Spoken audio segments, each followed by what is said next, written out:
At the International Spy Museum in Washington, D.C., they remember the world as it was, split into two tribes. A series of offensive missile sites is now in preparation on that imprisoned island. The United States and the Soviet Union locked in deadly rivalry. No deceit, no subterfuge was seemingly off limits. The man stabbed him in the thigh with an umbrella and ran away. The only rule, don't get caught.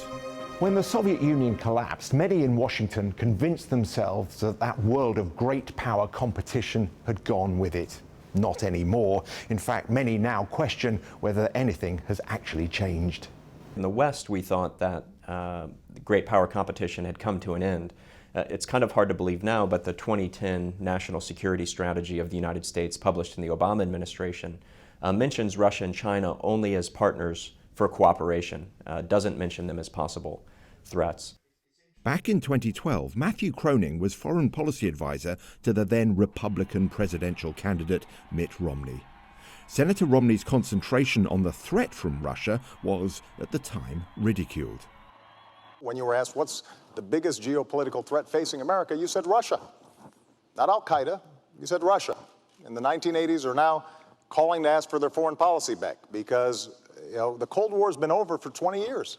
I think we now know that Russia and China at that time period were thinking in terms of rivalry, were thinking about growing their power and eventually challenging the United States and its allies.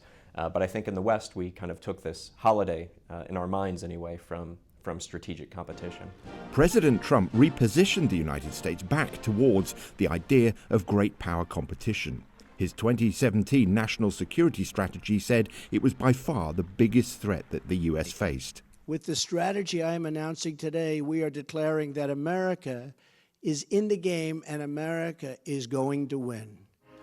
But since he became president, Joe Biden, Barack Obama's vice president for 8 years, has re-emphasized re-engagement with Russia. We should decide where it's in our mutual interest, in the interest of the world, to cooperate. Both sides expressed their intention to understand each other and to seek common ground. The Biden administration approach has tended to focus on global. Our approach was to focus on power. Nadia Schadlow was the principal author of President Trump's 2017 national security strategy. She says the current administration has no choice but to pivot away from this global view of foreign relations. What does global mean, and why do I think it's a flawed concept? Because power resides in states.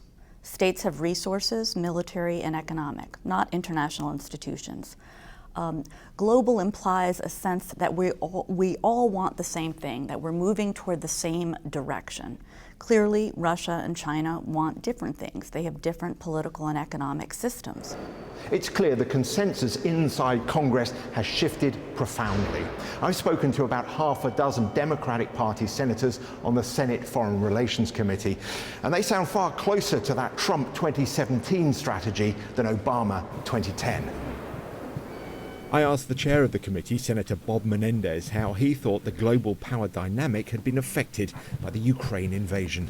Above all, it has changed the dynamics of thinking about peace at the beginning of the 21st century. I don't think any one of us would have been thinking about a war on the European continent led by a major power like Russia. The world now sees that we do have a big battle between authoritarian regimes like that of Mr. Putin with his invasion of Ukraine and democracies. Do you think the West took its eye off the ball perhaps for a decade or two?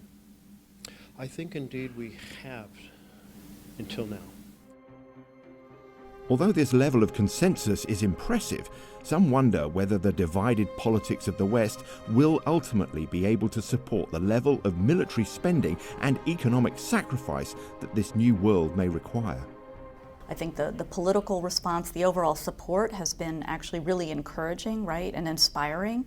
But the key will be sustainability, whether or not the NATO nations can sustain the political support to grow a strong military and to keep that strong. Senator Ted Cruz told me it was ultimately economic power that won the last Cold War and is the key to this conflict. I think it is absolutely. Russia tried to keep up. The Soviet Union tried to keep up.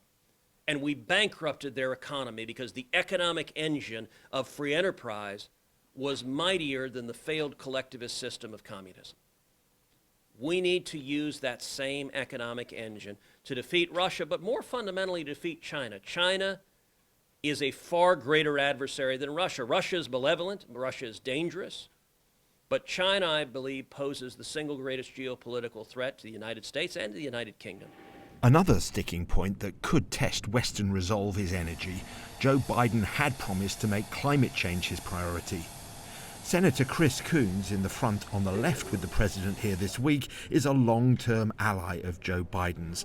I asked him if it was time to expand US fossil fuel production to help Europe wean itself off Russian gas.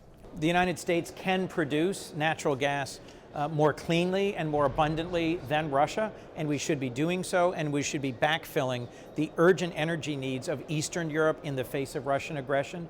We also should be exporting clean energy technology and partnering with Europe, which has shown more climate ambition than the United States. Germany is caught in a very difficult moment.